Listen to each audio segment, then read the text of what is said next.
Juan Kapitulo 6, versikulo 35. Si Jesus miingon kanila, "Ako mao ang pan nga naghatag sa kinabuhi. Ang muari kanako dili nagayod gutumon, ug ang mutuo kanako dili nagayod uhawon." Ang mga puno Pan sa kinabuhi. maglikon unta sa mong pagtuo ug gagakabi sa pagtuman sa imong mahal nga kasuguan. Ang Ginoo manaa kaninyo. Santo sa Ebanghelyo sumala ni San Mateo. Si Jesus miingon, "Pagkalaot ninyo mga matutudlo sa balaod, kamo mga Pariseo, mga tigpakaron ingnon, kitrangkahan ninyo ang pultahan sa gingharian sa langit at tubangan sa mga tao. Apan kamo mismo dili mosulod. Ni pasudlon ninyo ang mga tao nga gustong mosulod. Pagkalaot ninyo mga matutudlo sa balaod, kamo mga Fariseo, mga tipakaron ingnon. Mulawig kamo o kadaghanan sa kadagatan, baktason ninyo ang mga kayutaan aron pagkabig sa mga tao o sa makabig na siya, gihimo ninyo siya nga labi pang angay nga may impyerno kay kaninyo. Pagkalaot ninyong mga giya nga buta. Nagtudlo kamo nga kung ang usa ka tawo manumpa tungod sa templo, dili kinahanglan nga tumano niya ang iyang panaad. Apan kung manumpa siya tungod sa bulawan nga naa sa templo, obligado siya sa pagtuman sa iyang panaad. Mga buta o mga buang-buang. Hain may labing importante, ang bulawan ba o ang templo na maoy nakababalaan sa bulawan. Nagtudlo sab kamo nga kung may manumpa tungod sa halaran, di kinahanglan nga tumanon niya ang iyang panaad. Apan kung manumpa siya tungod sa gasa nga naa sa halaran, kinahanglan tumanon niya ang iyang panaad. Pagabuta gayud ninyo.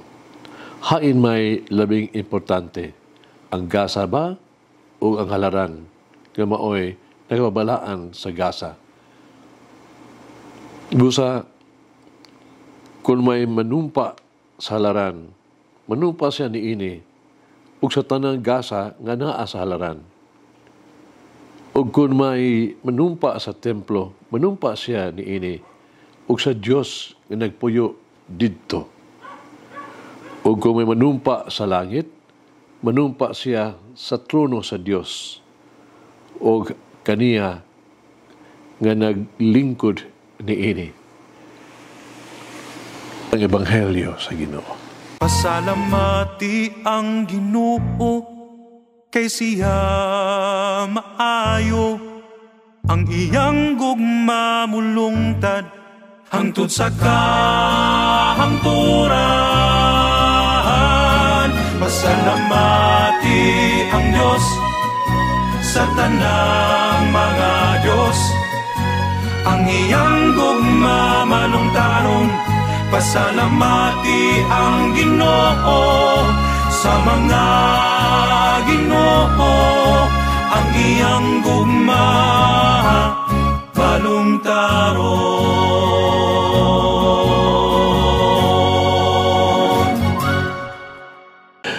Ang Ebanghelyo ni San Mateo naglista og 7 ka mga alaot batok sa mga eskriba o sa mga Fariseo. Kining mga kalautan, pasabot sa pagsalikway sila mga pagtulunan o pagpasidaan sa ilaha mga tigpaminaw nga dili gud sundon ang ilahang estilo sa kinabuhi. Nga naman, tungod kay ang pagka-Diyos noon sa mga eskribag, mga Fariseo, Alang lamang sa publisidad, alang lamang sa pakita, kini nag-alagay lang silang kaugalingon. Ang mga eskriba o ang mga Fariseo, nagbuhat ng mga butang aron lang makamugna og positibong impresyon, no? Apan sa pagkatinuod, ilang gibuhat ang sukwahi o naghimo sa mga butang nga mas bugat o lisod alang sa ordinaryong mga tao. Ang ilang batasan sa relihiyon, pakitang tao lang, para lang sa ilang kaugalingon. Busa, gisaway sila ni Jesus nga nag-ingon, "Laot kamo, mga eskriba o mga Fariseo." Si Jesus misulti mahitungod silang sala sa pagparada silang kaugalingon, ingon nga napakamatarong sa kaugalingon. Apan tinuod, dili. Nasayon sila sa balaod, wala nila kinitumana. Mayong ilang gisulti, wala nila kinibuhata. Ug ihulagway ni San Mateo ang ilang pagkasaling kapaw. Pinaagi sa pag-ihap sa Ebanghelyo karong adlaw sa unang 3-7 kaalaot na Jesus may tungod kanila. Una, ang mga eskriba, yung mga Fariseo, adunay posisyon sa otoridad o adunay dako kay influensya sa katilingban. Apan gihimo nila ang reliyon nga usa ka paras-unon sa mga tao. Ikaduha, ang panguna nga katungdanan sa mga eskriba o mga Fariseo mao ang pagtudlo sa dalan sa kamatuoran o pagpaambit sa mga pagtulunan sa Dios. Apan, ilang gipugnan ang mga tao sa pagtuo o pagdawat ng Hesus, ingon nga gisaad nga manluluwas.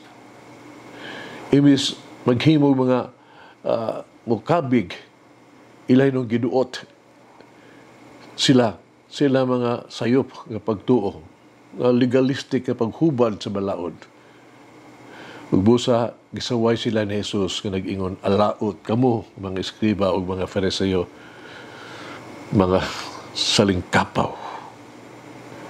Ikatulo, gipugnan unta nila ang mga tao sa paghimo o mga sayop.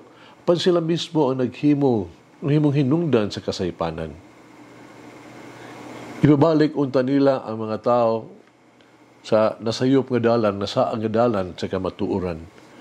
Pailay noon silang gikondinar o dili na sila dawaton pagbalik sa katilingban. Ilang gipresentar ang ilang kaugalingon, ingon og mga paragon of pagkamatarong. No? Ilang gipresentar ang sayop nga mga mithi, mga pulong nga makamahimuot sa Dios. Maangkol ba nato ang mga pagdaig sa Dios o kini ba alaot kanato? Sigurado sa tulo ka mga higala nga nawala sila sa lasang, ninaabot sila sa balay sa usa ka mag-uuma, gabay inagayo kadto. Sa ilang gihangyo ang mag-uuma, kung mahimo ba nga sila magpabilig usa ka gabi sa iyang balay. Gamay ra kayong balay sa mag-uuma. Duha yung katao ang maka-amudate ang masud niini sa higdaanan. Ginan sila sa mag-uuma nga, usa mahimo makatulog ato sa kamalig. Apan ang baho ni makilalisan kaayo. Ang tanan nga mga nanap, nagpabiling dito, nagpuyo dito. Ang unang voluntaryo nga motulog sa kamalig. Human sa 30 minutos, doon ay kusog at tuktok sa pultahan. Naginhawa siya. Baho kayo. Di na nako kaya. Ingon niya. Ay kaduha, misulod, ug miingon. Ingon siya, "Muadto ako. Ako'y matulog sa kamalig." Usap human sa wala gani, pero usa ka oras, mipalik siya. Ang hangin makalilisang daotan kaayo. Ikatulo biingon, "Ako makahibaw ni ini. Ako ang matulog dito." Ibawa ka, humas 30 minutos, ako kayong kusog nga pagbundak sa pultahan, gidasmagan. Diablihan nila ang pultahan. Ug tanawa, silang nakita. Tubangan nila ang mananap na gikan sa turel. Mas baho pa di ay katulo. Hagit, sa akong mga pulong o mga buhat ba, napakita nga ang Diyos buhi din kanako, nga ang Diyos nagabuhat pinaagi kanako. Tampo kita magagahog maluluyon nga Ginoong Diyos. Ikaw nga mo ang tinubdan sa mong kinabuhi. Ikaw nga mo ang tuburan sa kaayo. Uban sa mahinusulon nga kasing-kasing, nangayo ko sa imong pasaylo. Adunay mga higayon, ako ang mga pulong, nakapasakit. Ako ang mga tambag, nakapahisalaag. Akong panag-ingnan, nahimo mga iskandalo.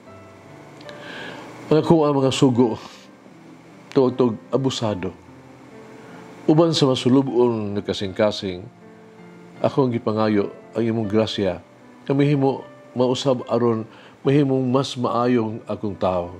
Hinaot ako ang mga pulong, makapabayaw. Hinaot makapadasig ang ako mga tambag. Hinaot nga ang makadasig nga ako ang mga sugo. Hinaot nga ako ang mga ehemplo, makahupay. Pinaagi sa migugmaong pagpatiliwala sa imong anak nga si Jesus, ang mga luwas o Ginoo. Amen. Mama Mary, open my eyes of my heart so that I may set the truth. Mulangin ang Diyos magigahom sa tanan. Amahan, Anak, Espiritu Santo. Amen. May the Lord of the divine mercy bless us all, heal us from all diseases and suffering. Ayun unta niya kita, tanang mga sakit na sa lawas o sa kalag, body and soul. In the name of the Father, the Son, and of the Holy Spirit. Jesus, I trust in you. Amen. Whoever eats the bread of life will never hunger, says the Lord. Kay galaan inyong nabati ang pagpaambit ug hamubong pamalandong sa pulong sa Dios pinaagi sa tulumanon, pan sa kinabuhi nga gidumala ni Monsignor Daddy Silva.